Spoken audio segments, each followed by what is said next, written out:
So guys, बात करें अगर हैकर्स और हैकिंग की, तो बेसिकली हमारी सोसाइटी में बहुत ज्यादा नेगेटिविटी है इसको लेके। लेकिन दोस्तों, अगर आपको हैकिंग के बारे में कुछ ज्यादा पता नहीं है, तो इंटरनेट की फील्ड में मेन सोर्स जो कि हमारे डाटा को प्रोटेक्ट करता है वो हैकर्स ही होता है। और आज हम इस वीडियो में यही बात करेंगे और साथ में ये भी डिस्कस करेंगे कि हैकिंग कितनी तरह की होती है और ये बेसिकली की कैसे जाती है। तो चलते हैं हमारी वीडियो की तरफ। आज की वीडियो बहुत ज्यादा इंटरेस्टिंग होने वाली है, वीडियो के साथ बने रहिएगा। तो दोस्तों, बात करते हैं इथिकल हैकिंग की। तो बेसिकली अभी इथिकल हैकिंग बहुत ज्यादा ट्रेंड में चल रही है। ऐसा दोस्तों कि इथिकल हैकिंग जस्ट हैकिंग को एक नाम दिया गया है। अभी लीगल है, इलीगल है, इस पे आप कुछ भी नहीं कह सकते, क्योंकि बेसिकली अगर आपको कोई भी वर्क करना है, ऑनलाइन करना है, ऑफलाइन करना है, तो ये आप पे डिपेंड होता है कि आप उसको लीगली वे में करते हैं या फिर इलीगली करते हैं। उन हैकिंग टॉपिक्स के बारे में बात करेंगे जो बेसिकली हमारी नॉर्मल लाइफ में हमें इफेक्ट करते हैं, जैसे कि हमारी इंस्टाग्राम आईडी को हैक करना या फिर हमारे बैंक अकाउंट को हैक करना। ऐसी हैकिंग दोस्तों बेसिकली आती है फिशिंग हैकिंग में और हमारी की लॉकिंग हैकिंग में, बेसिकली डिक्शनरी हैकिंग में। और दोस्तों, आप इसको कुछ भी कह सकते हैं, जस्ट हमें तो ये समझना है कि हमारा फोन या फिर हमारे कोई भी बैंक अकाउंट कैसे हैक हो जाता है। बेसिकली दोस्तों, ये हैकिंग का फंडा हमसे ही शुरू होता है, हमारी ही गलतियां होती हैं। और अगर आप लापरवाह हैं अपनी आईडीज को लेकर, अपने बैंक अकाउंट्स को लेकर, तो बिल्कुल ये आपको हैक कर लेंगे। तो दोस्तों, हम स्टार्ट करते हैं इंस्टाग्राम से। बेसिकली दोस्तों, इंस्टाग्राम की आईडीज आजकल बहुत हैक हो रही है। ऐसा है कि इंस्टाग्राम की IDs basically third party application से ही हैक हो रही हैं और इस हैकिंग को कहा जाता है मिडल मैन हैकिंग। जैसे कि व्हाट्सएप जीबी आता है हमारा, जिसमें हम हमारे डाटा को, हमारे स्टेटस को डाउनलोड कर सकते हैं।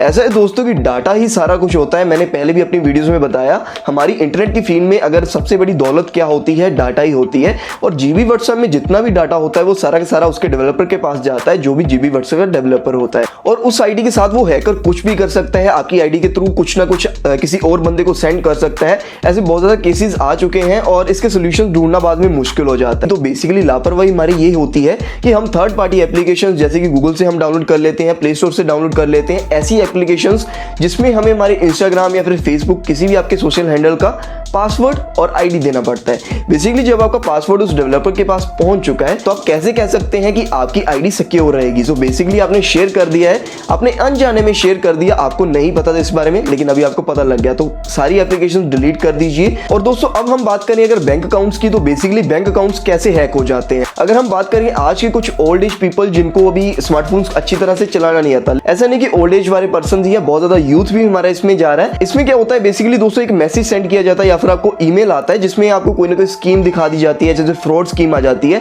अगर 5000 का सामान है तो उसे 1000 में, 500 रुपए में दिखा दिया जाता है कि आप यहाँ से बाय कीजिए। और कमाल की बात तो दोस्तों ये होती है कि वो बिल्कुल असली साइट ही लगती है, जेन्युइन साइट ही लगती है और हम वहां से जाके हमारी शॉपिंग कर भी लेते हैं और हो सकता है कि हमारा प्रोडक्ट आ भी जाए। लेकिन दोस्तों क्या होता है, जब हम पेमेंट्स कर रहे होते हैं, पेमेंट्स में हमें हमारा पासवर्ड देना होता है, तो वो सारा का सारा डाटा उस साइट के डेवलपर के पास जा रहा होता है। इसमें हमें बहुत ज्यादा ध्यान रखना चाहिए कि हम कोई भी थर्ड पार्टी एप्लीकेशन या फिर थर्ड पार्टी साइट जो कि हमें जेन्युइन नहीं लग रही, बेसिकली हमें मैसेज आता है कि हम 50,000 पर मंथ कमा सकते हैं, हम 1 लाख पर मंथ कमा सकते हैं, ऐसी फ्रॉड स्कीम्स के मैसेज बहुत ज्यादा हमें आते हैं, तो हमें इनसे बच के रहना चाहिए।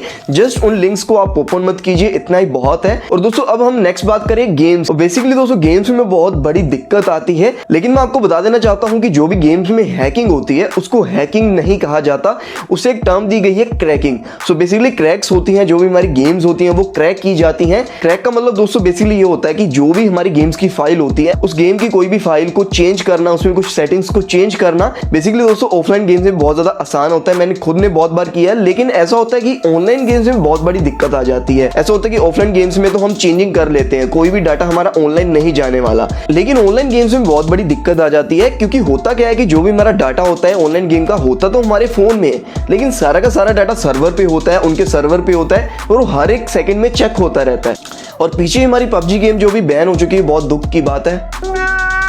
अगर आपको याद हो तो पबजी में दोस्तों बहुत ज्यादा दिक्कत होती थी हैकर्स की। बेसिकली दोस्तों, पबजी को हैक करना कुछ आसान बात नहीं है, क्योंकि सारा का सारा डाटा सर्वर पे होता है। लेकिन बात करें अगर गेम डेवलपर्स की, तो वो बेसिकली कुछ ना कुछ क्रैक फाइल्स बना भी सकते हैं और उनको इसमें बेसिकली सिर्फ गेम खेलने में फायदा नहीं होता। मान लीजिए अगर आपने किसी हैकर को देखा, उसके साथ वो आपसे बात करते हैं और अपनी साइट पे आपको बुलाकर वहां पे आपको अपनी गेम परचेज करने के लिए कहते हैं, इसके साथ ही कुछ एड्स आपको शो होती होंगी, उससे भी वो पैसा कमाते हैं। बेसिकली दोस्तों बहुत बड़ा धंधा तो बन चुका है, लेकिन अभी इसमें क्या क्या कर सकते हैं, पबजी को बहुत ज्यादा रिक्वेस्ट जाती भी होती थी कि आप इस हैकिंग को प्लीज कंट्रोल कीजिए। लेकिन दोस्तों मेन चीज ये है कि अगर पबजी और लोग लगा देती है, अपने सर्वर को और ज्यादा बड़ा कर देती है, मींस कि लोग और लग जाएंगी, ऐसा है कि हमारी पबजी गेम और ज्यादा हैवी हो जाएगी। और मान लीजिए अगर पबजी गेम ही 5 या 6 GB की होती तो हम बिल्कुल भी इंस्टॉल ना करते, क्योंकि इतनी बड़ी गेम नॉर्मल फोन्स में नहीं आने वाली और उनकी जो बिक्री होती वो भी बहुत ज्यादा कम हो जाती। अभी दोस्तों ऐसा कि आईफोन्स में हैक वर्जन लाने बहुत ज्यादा मुश्किल हो जाते हैं, हम कोई भी थर्ड पार्टी एप्लीकेशन को ज्यादा डाउनलोड नहीं कर सकते। अगर आपको पता हो तो दोस्तों आईफोन में होता है iCloud, जो कि बहुत बड़ी प्रोटेक्शन होती है आईफोन यूजर्स के लिए, और उसे हैक करना बिल्कुल भी आसान नहीं होता। अगर आप हैक कर भी लेते हैं और सर्वर को पता भी लग जाता है